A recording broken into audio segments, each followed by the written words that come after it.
feistiest and wittiest commentary on social, political and domestic issues in general. Join me, Mina Gubran, here on Polview on Midpoint TV.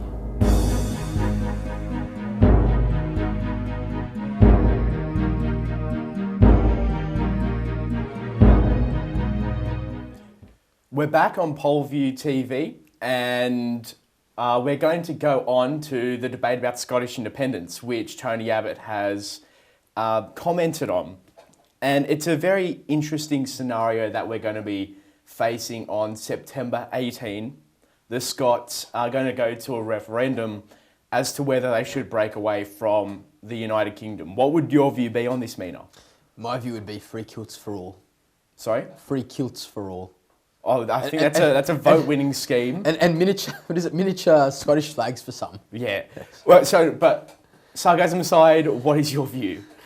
If you have one. If I have one, not really. I have to be completely honest. I think I would be all for them being retentionist. I mean, if it ain't broke, don't fix it. Clearly, there's there's a call from some to secede and to be your own state and to live your own culture and whatever else have you. But there's hundreds of years of history between the two nations being one. No, it's in 1707. Yeah. So 307 years now. Well, yeah, that's where they put hundreds in plural. So yeah. So it's amazing, and I've got two minds about the issue. Really? While I love the Union and while I love Australia's heritage with the United Kingdom, I also see huge economic and huge economic and political benefits of Scottish independence. 9 out of 10 Scottish homes take more money from the British government than they actually put in through tax. Really? So yeah, and that came out from the cabinet at the beginning of the year. I had no idea, but that's interesting. So, that does sort of put a different spin on things. So I've always found it so interesting and quite funny when polls have come out suggesting that there are more English people in favour of Scottish independence than Scots. Who's the Chancellor of the Exchequer? George Osborne? Yes. Yeah. So he'd be like, no, stay. And also, as a Conservative, losing 40 Labor seats in Parliament and losing 11 Lib Dem seats. Oh no, we want you to stay part of the Union. Yeah, no, like please, no. Have you ever seen what's his name? I forget that. He's an American comedian. Something Hart, H-A-R-T. But yeah, Kevin Hart. He's like, Kevin Hart. No, please stay. No, don't. That sort of voice that he does. Well, yeah, it's going to be a case of yes, no, please stay. We don't want you to leave now. Please go. We really want you to be a drain on our system and to vote against what the rest of us believe in. For the rational Englishman, there would be nothing more beneficial than Scottish independence. For the rational Englishman, you'll be losing a tax burden. Yes, but Billy Connolly, Okay, Billy Connolly has come out. Against Scottish independence. Has he really? Yes, while Sean Connery has said he's only going to move back to Scotland if they do get independence. With a lot of SHs where there should be S's. If Scotland gets independence, I will move back. But for the rational Englishman, there should be nothing they want more than for Scotland to leave. Really? Because they've got one of the world's largest oil supplies.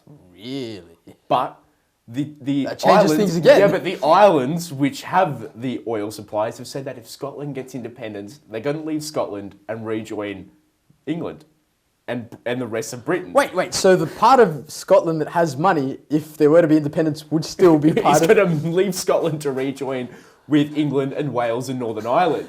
No, please, leave. So not okay. only please, are we... Please don't leave. Yes, leave. Not only are we losing...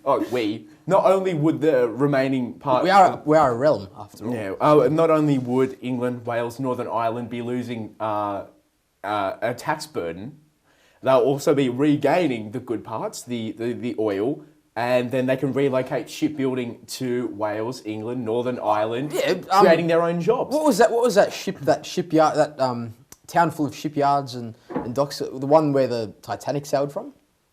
In Liverpool. Liverpool, yeah. Look at Liverpool. Not to call it a slum or anything, but it could do with a bit of economic, regeneration. Could do with lots of economic regeneration. Yeah. I think it's fair to say. And if the Scousers were to somehow have umbrage with,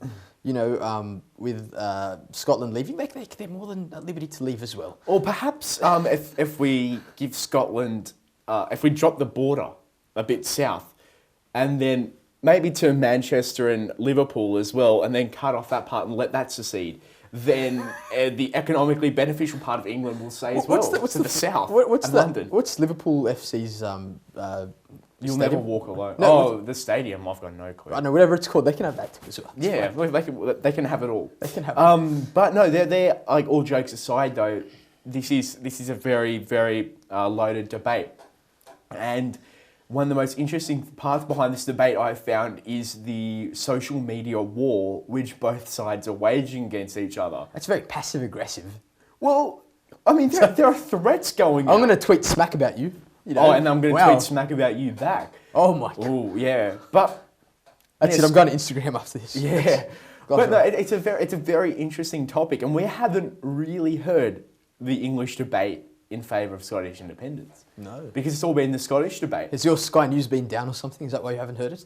Oh, no, because I think I'm one of the few people pushing it. Oh. And while I am hugely in favour of the United Kingdom staying together, full Scottish devolution has made the notion of a United Kingdom redundant. Well, as someone who has a mutual friend with you who is quite active and strong in the Australian Monarchists League, for instance, to name one organisation, I'd be interested to know what their view both of the situation and of us after the broadcast of this this program. Well, their view of me, after having said what I said, will be very, very, very dismissive.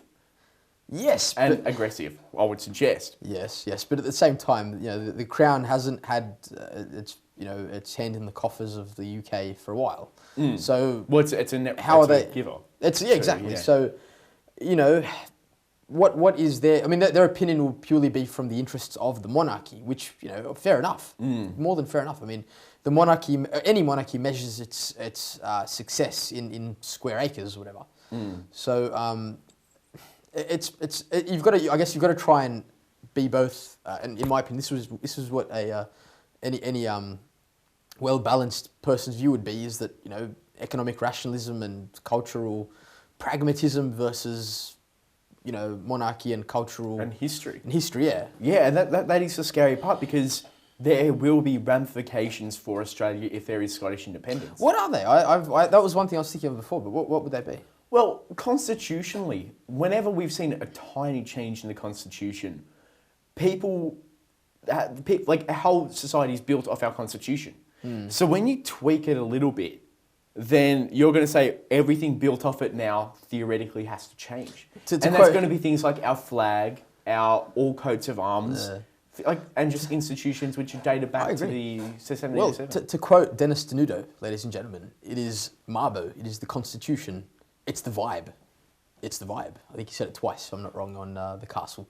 But that aside, that important loop aside, what else do you see it as as being insignificant to Australia in terms of significance? No, because it's going to have to change our constitution, because we are of direct lineage of the United Kingdom and Britain, and that's undoubtable.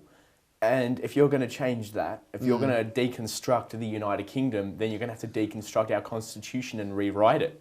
And if you're going to rewrite our constitution, then there's going to be pushes. There's going to be pushes to change our constitution for one way or another. Yeah. Then we're going to have to go to referendums, and they're going to be people jumping on a bandwagon while we're rewriting it. This is a slippery